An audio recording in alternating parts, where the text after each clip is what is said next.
what is Samadhi? And is Samadhi just about the fact that I don't want to live anymore and I want to die? Is that what Samadhi is, or is it something that's completely different?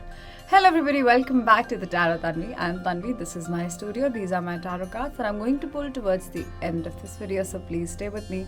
So before I go and speak about Samadhi, I would just like to say that this video is just for knowledgeable purposes and use it in that way. If it feels triggering in any way because of the words and the concept that I'm talking about, please feel free to close it, so don't take it personally. And in case you're suffering from any mental health issues, please seek professional help. Please seek help. Now, Yoga Sutras and Lord Krishna in the Bhagavad Gita define Samadhi very differently. Now, Yoga Sutras define Samadhi as a state where a person attains a sort of detachment from the rest of the world. They sort of detach themselves from the entire world and they just are detached, okay? On the other hand, Lord Krishna defines Samadhi very differently. And this is something that I personally understand and resonate with better. Lord Krishna says that Samadhi is a state of oneness. It is when you know that your soul is a part of this world, that this body that you're residing in, your soul is like residing in this body, and this body will like sort of go back into the soil eventually. We all have to die, right? And that sense of detachment is Samadhi, but at the same time the knowledge that your soul will be one with the world.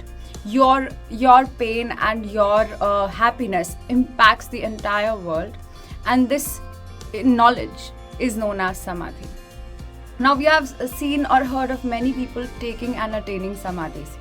Now, whereas most people who might not be aware of their soul being a part of their bodies, or consciously feeling like a soul is residing inside the body, they might not understand the concept of taking Samadhi and might confuse it with attempting suicide.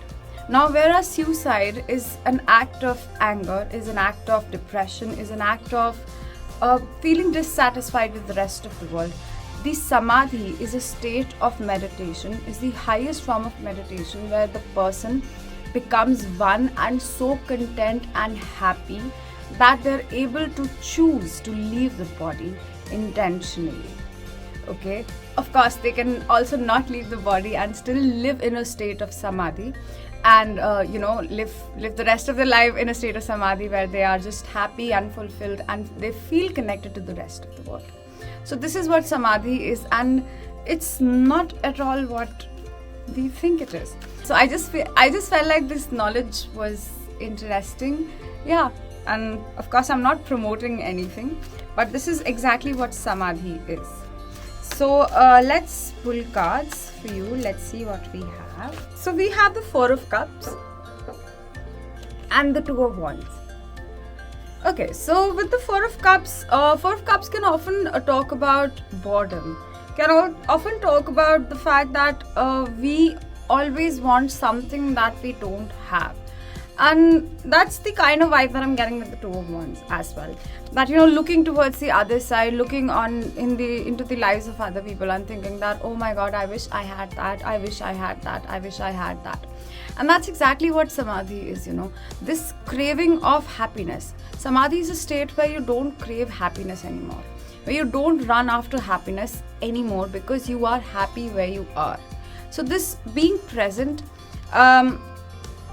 is called Samadhi. It's not essentially, leaving your body and leaving this world. That's not what Samadhi is. That's a choice that you get to make if you reach that state of a spiritual evolution. That's a completely different topic. But in general, reaching the state of Samadhi is a similar message to what I'm getting from these cards.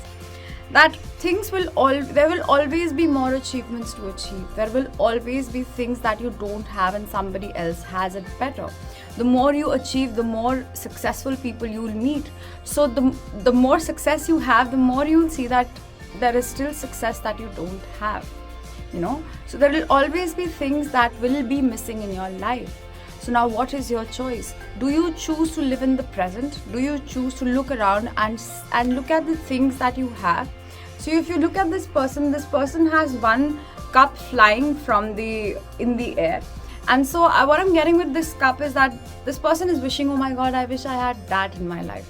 But this person has 3 cups in front of him, which the person is just like refusing to even acknowledge anymore. Because the thing is that when we get something, when we achieve something, we always think of the next mountain to climb.